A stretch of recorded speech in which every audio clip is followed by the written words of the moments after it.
Welcome, traveler. This is Moira. Today, I bring you the disturbing story of Nina, who sought peace at a lighthouse and brought something unusual home. My name is Nina, and the worst decision I ever made started with good intentions. My mother, Cecilia, lived with an endless cough that doctors couldn't diagnose. Every day she seemed dimmer, and the city air only made it worse. I saw a rental ad by the beach, a simple house near a deactivated lighthouse in a small village. Sea air, calm, fresh fish. It seemed like a cheap and quick solution. We signed without thinking twice.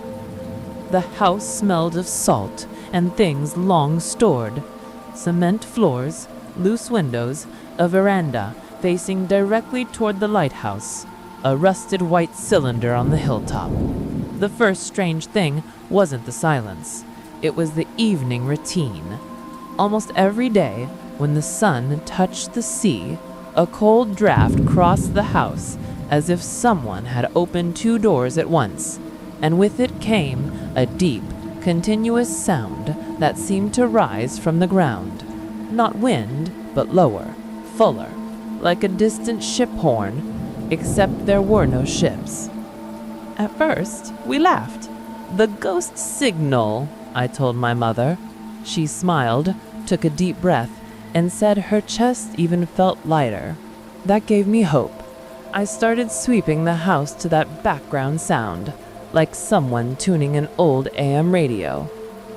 A few days later, I wanted to see where it came from. I stood on the porch, jacket on, because the air suddenly turned cold.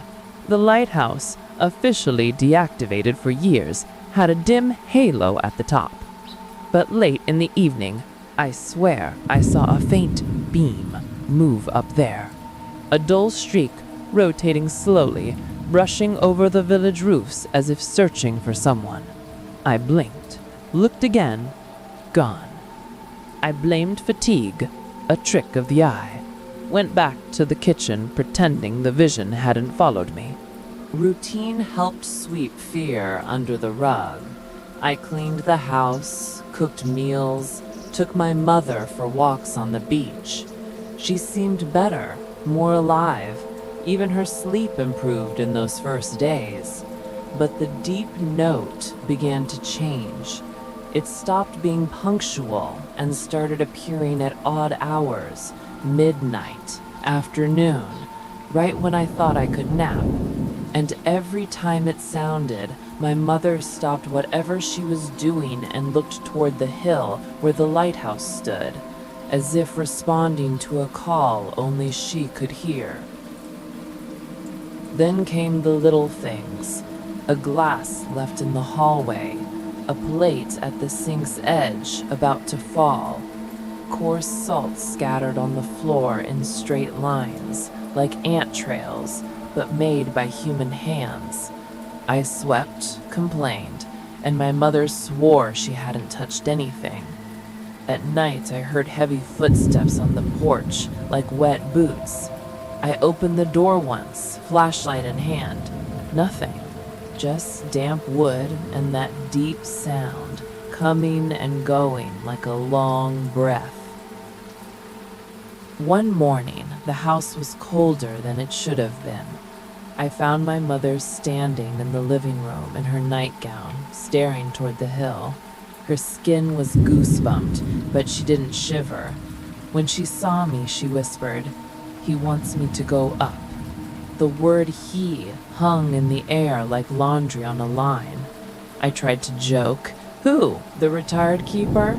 She didn't laugh, went back to bed, but didn't sleep. I thought I was getting paranoid.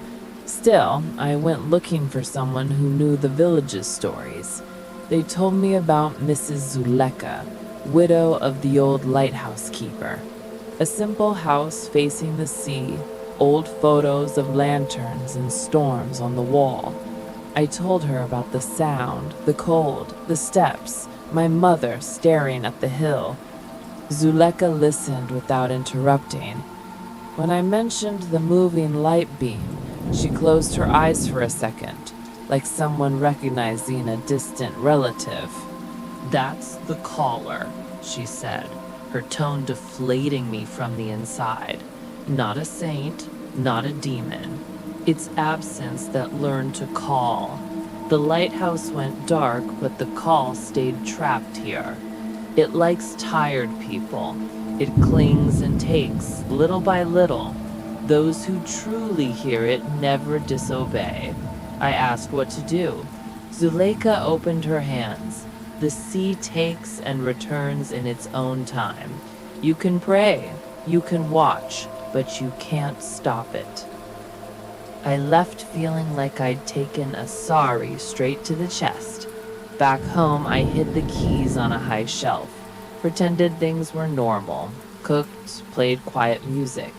The deep note came that afternoon, right as the beans started boiling.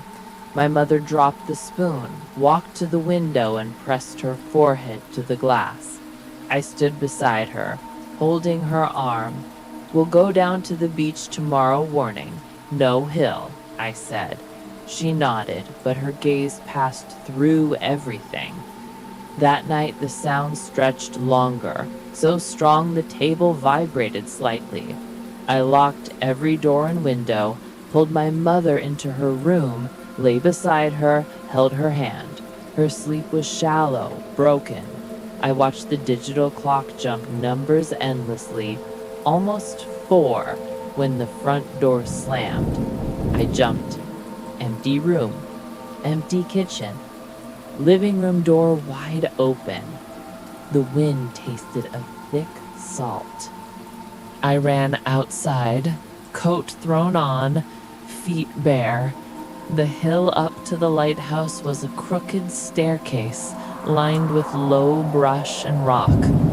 At the top, under the shadow of the white cylinder, stood a dark shape the size of a person. My mother was climbing slowly, steady, like she'd known those steps forever. I shouted. She didn't look back. I followed, stumbling, knees scraped, mouth dry. When I reached the last step, I saw 2 things I'll never forget. The lighthouse glow, said to be long dead, turning slowly like an eye waking up, and my mother standing on the edge, looking at the sea we could only hear. The deep sound grew, filling me until it hurt. "Mom, please," I said, my voice unrecognizable. She didn't answer. She stepped forward, no rush, no drama, and vanished into darkness, as if entering an invisible hallway. The sound cut off, the wind too. I stood there, not knowing what to do with my hands. Ran down the steps, calling for help that didn't come. Neighbors turned on their lights. One called the police. When dawn came, they found my mother in a calm pool among the rocks, as if the sea had laid her down carefully. No water in her lungs. The doctor said her heart had stopped first. The village moved on autopilot. Report, statement, quick wink. Eyes avoiding mine. Zuleika hugged me and whispered, "It doesn't call out of malice. It calls because it was made to call."